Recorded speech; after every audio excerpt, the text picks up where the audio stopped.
Good evening, the third BHM student of MN Homeopathic Medical College. Due to some technical fault, the classroom was not updated during the daytime, so I am giving the lecture from my home at night. हम लोग Organon of medicine और homeopathic philosophy में जो चीज़ पढ़ रहे हैं उसमें कुछ ऐसा जगह है जो कि ऑर्गेनन ऑफ मेडिसिन के अंदर है, जो हम लोग कई बार ऐसा होता है कि we are not so much giving so much importance as because there is a tendency sometimes कि कुछ पर्टिकुलर टॉपिक ऑर्गेनन से पढ़ा जाए कुछ रेफरेंस बुक से, और जो मेन बुक है उस मेन बुक से ठीक से जो है ना ये पढ़ते नहीं है हम लोग, तो ये बहुत एक कॉमन प्रॉब्लम है. Anyway, I will discuss some of these portions from the organon of medicine. Although there is मतलब नियम यही है कि हम लोग एफोरिज्म्स को अगर पढ़े तो 1 से 294 इन सीक्वेंस पढ़े, और फिलोसफी को भी अगर पढ़े तो chapter wise one after another पढ़े. लेकिन हमारे सिलेबस में जैसा दिया गया है तो हम लोग को उस हिसाब से पढ़ना पड़ेगा. For the third year student एक पोर्शन में आज डिस्कस करना चाहूँगा कि that is a part from aphorism number 162 to 171. ये पार्ट जो है this is the topic can be called as in improper medicine और inappropriately chosen medicine. Actually हम लोग होम्योपैथिक प्रेस्क्रिप्शन जो कर देते हैं ये as because the lecture is for the third BHM students, so मेरे से ज़्यादा एक्सपर्ट और बड़े फिजिशियंस या हमारे जो टीचर्स हैं उनको नमन करते हुए मैं ये कहूँगा कि ये मेरा कुछ एडवाइसेस है for the third BHM student just to understand that actually homeopathic practice is not a easy matter, as because medicine हम लोग प्रेस्क्राइब कर देते हैं. प्रेस्क्राइब कर देना बहुत आसान है, लेकिन सही प्रेस्क्रिप्शन हो रहा है कि नहीं हो रहा है ये पता करना मुश्किल हो जाता है. और मैक्सिमम जगह में यही होता है कि सिमिलिमम प्रेस्क्रिप्शन जो है, the similimum prescription is not properly done, तो पार्शियली सिमिलर मेडिसिन देते हैं मैक्सिमम जगह पे, ये होता है. Now if we come to Hahnemann was a very perfect person.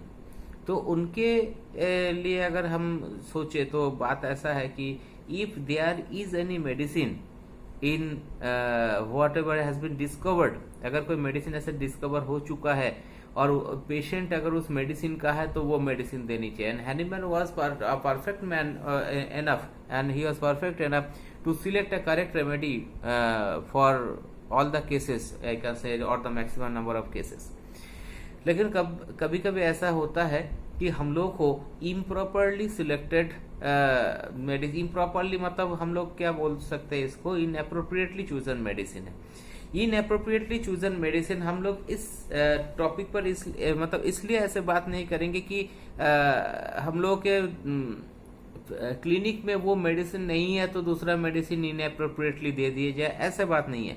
कई बार ऐसा होता है कि पेशेंट्स का on the basis of totality of symptom जो मेडिसिन हम लोग दे रहे हैं, ये मेडिसिन जो है कि एक्चुअली उनके लिए कंप्लीटली सिमिलिमम या कंप्लीटली सुइटेबल नहीं है. अब ये क्यों है और ऐसे क्यों हम लोग क्यों देंगे? ऐसा तो नहीं देना चाहिए. हम लोग को तो एकदम टोटलिटी ऑफ सिम्टम बेस में एकदम प्रॉपर प्रेस्क्रिप्शन करना चाहिए. तो why inappropriately chosen medicine and why we are talking about this topic here?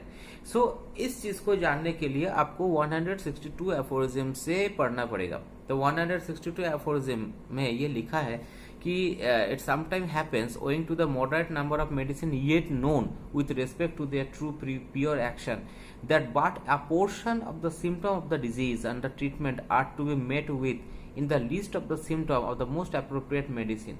Consequently, this imperfect medicinal morphic agent must be employed for the lack of a more perfect one. बोलते हैं कि कभी कभी ऐसा होता है कि owing to the moderate number of medicine yet known, आप ऑर्गन ऑफ मेडिसिन का एफोर्डेबल नंबर 162 खोलें और मैं वहीं से पढ़ रहा हूं, तो उसमें ये लिखा है कि अभी जो मॉडरेट नंबर ऑफ मेडिसिन, जितना नंबर ऑफ मेडिसिन जाना गया है, क्योंकि हैनीमैन का लाइफ टाइम में हैनीमैन ने 99 मेडिसिन को प्रूव कर चुके थे, तो इसका मतलब है कि इस दुनिया में ऐसे बहुत सारे और मेडिसिन होंगे जो मेडिसिन अभी आविष्कार ही नहीं हुआ। तो अगर पेशेंट कोई ऐसा सिम्टम दे रहा है जो इन मेडिसिन जो आविष्कार हो चुका है उनमें से नहीं है, तो हम लोग कहाँ से वो मेडिसिन लाए, तभी क्या आविष्कार करने निकलेंगे? ऐसे का पॉसिबल है क्या? ऐसे तो नहीं पॉसिबल है।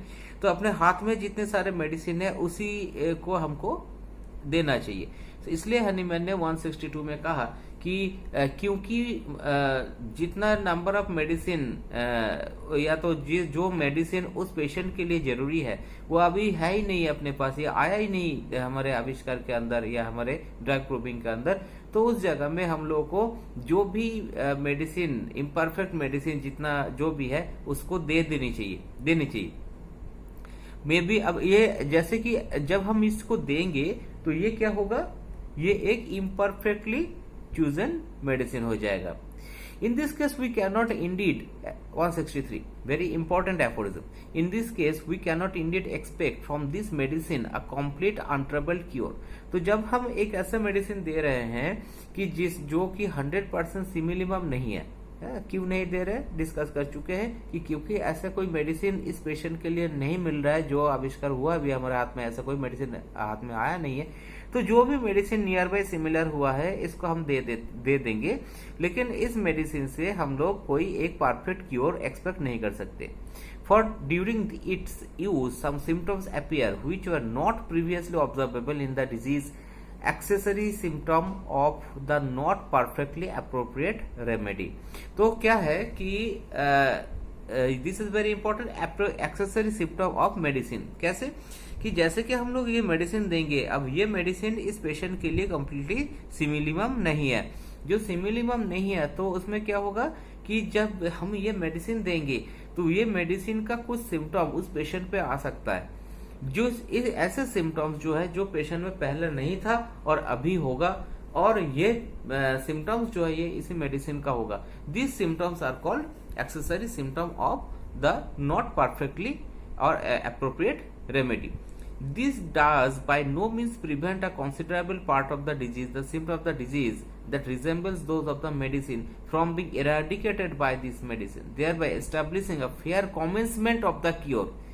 But still, it does not take place without those accessory symptoms, which are, however, always moderate when the dose of the medicine is sufficiently minute. मतलब जैसे है हम इस मेडिसिन को देंगे, ये मेडिसिन से कंप्लीट क्योर तो नहीं होगा, लेकिन एक क्योर का प्रोसेस शुरू हो जाएगा। क्या बोला है कि it's a commencement of the cure, क्योंकि हम लोग फिर क्या करेंगे कि जितना इस मेडिसिन से कुछ तो सिम्टम कवर अप होगा और कुछ सिम्टम जो है ये कंप्लीटली मतलब नहीं आएगा, तो और कुछ सिम्टम ऐसा आएगा जो कि उस मेडिसिन का सिम्टम है।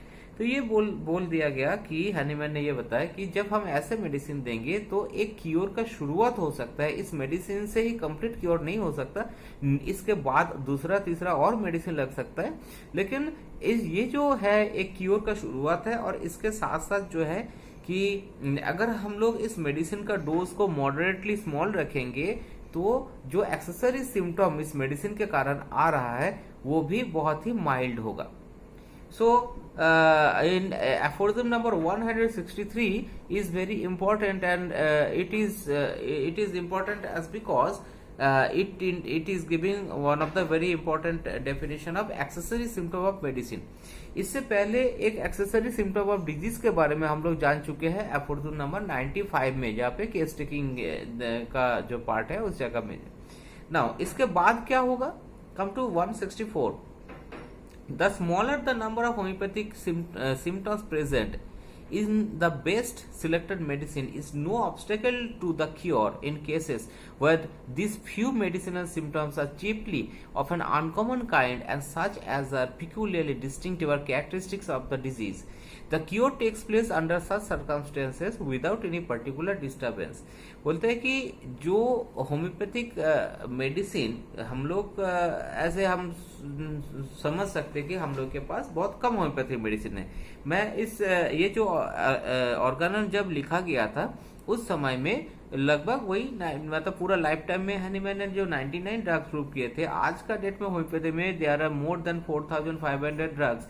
बट बाय दैट टाइम जितना भी होम्योपैथिक मेडिसिन आविष्कार हुआ था उसको हम कम ही मानेंगे।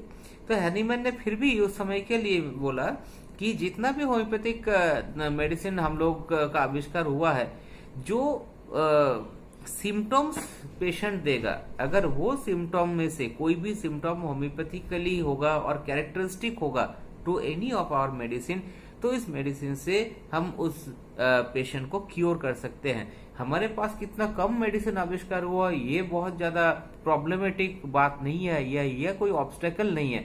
अगर हम लोग को कैरेक्टरिस्टिक सिम्टम मिल जाए तो हम लोग क्योर कर सकते हैं, किसी भी मरीज को क्योर कर सकते हैं। तो यहाँ पे क्या होता है, if we come to 165, if however among the symptom of the remedy selected there be none that accurately resemble the distinctive characteristic peculiar uncommon symptom of the case of the disease, and if the remedy correspond to the disease only in the general vaguely described indefinite states, that is nausea, debility, headache and so forth, and if there be among the known medicine is none more homeopathically appropriate, in that case the physician cannot promise himself any immediate favorable result from the employment of this unhomeopathic medicine। फिर से मैं इसका meaning बता देता हूँ कि अगर ऐसे जैसे कि अपन ने ये ट्रीटमेंट करते जा रहे हैं, तो among the symptoms of the remedy selected there be none that accurately resemble the distinctive characteristic. तो जो हम लोग सिलेक्ट कर रहे हैं, कोई मेडिसिन हम लोग सिलेक्ट कर रहे हैं, तो इस मेडिसिन में मतलब जिस सिम्टम बेसिस में ये इस मेडिसिन को हम लोग सिलेक्ट कर रहे हैं, ये अगर कैरेक्टरिस्टिक सिम्टम नहीं है तो it is we can not say that we can get any favourable result है। इस जगह पे हम लोग कोई फेवरेबल रिजल्ट मिलेगा ऐसा हम नहीं बता सकते।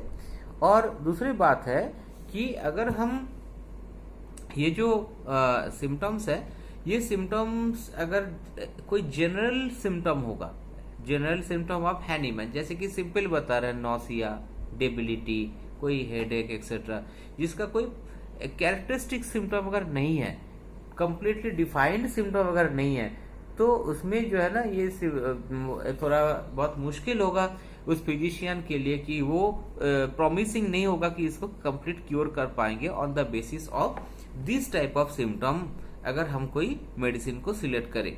तो यहाँ पे हैनीमैन ने ये कहा कि that is unhomeopathic medicine. मतलब देखो हम लोग तो होम्योपैथिक मेडिसिन दे रहे हैं, होम्योपैथिक मेडिसिन नाम से नहीं होता। Homeopathic medicine is homeopathic, we call it homeopathic on the basis of application and on the basis of the following of the nature's law of cure, then only we can call it a homeopathy।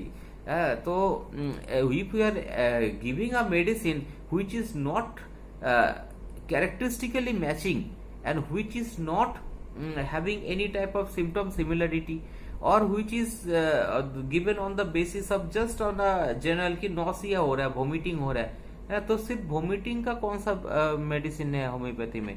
Vomiting का कुछ characteristic होना चाहिए कि इस type का vomiting है, कि इस समय में वोमिटिंग है, या वोमिटिंग के साथ कुछ मॉडलिटीज है, तो we can get a characteristic of the symptoms, characteristic symptom, and we can select a perfectly homeopathic medicine, then it becomes a homeopathic medicine। So 165 it tells us that कि where a homeopathic physician cannot promise to give a perfect cure, जहाँ पे number 1 कोई ऐसा characteristic symptom अगर नहीं मिलेगा, और दूसरा जगह पे जहाँ पे ओनली जनरल टाइप का सिम्टम और जो कि वेगली और एकदम बिल्कुल क्लियर नहीं है, ऐसे सिम्टम अगर मिले और उस बेसिस में मजबूरी में हमको कोई मेडिसिन देना पड़े जो कि परफेक्टली सिमिलर नहीं हो पा रहा है, तो वहां पे हम लोग कोई एक प्रॉमिसिंग क्योर हम लोग नहीं दे सकते। ठीक है, okay. So we have discussed till now 162, 163, 164 and 165। Let us go to 166 in the next session।